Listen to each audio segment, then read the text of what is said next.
Hi friends, morning tiffin வந்து எங்கள் வீட்டில் இட்லி.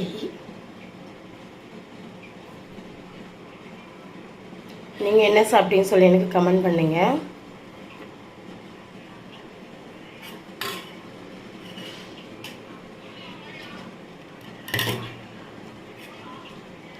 மல்லிப்பூ மேலே இட்லி இருக்குது பாருங்க.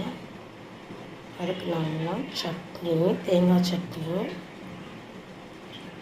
நீங்கள் என்ன சாப்பிட்டீங்கன்னு சொல்லி எனக்கு கமெண்ட் பண்ணுங்கள். யாருக்கெல்லாம் இட்லி தேங்காய் சட்னி பிடிக்கணும் கமெண்ட்டில் சொல்லுங்கள்.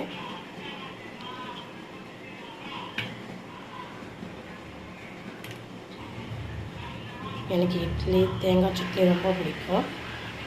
உங்களுக்கு பிடிக்கும்னா கமெண்ட்டில் சொல்லுங்கள். இந்த வீடியோ பிடிச்சிருந்தா லைக் பண்ணுங்கள், ஷேர் பண்ணுங்கள், கமெண்ட் பண்ணுங்கள். முக்கியமாக சப்போர்ட் பண்ணுங்கள், சப்ஸ்கிரைப் பண்ணுங்கள். Thank you friends. அடுத்த வீடியோவில் பார்க்கலாம். ஓகே, பாய்.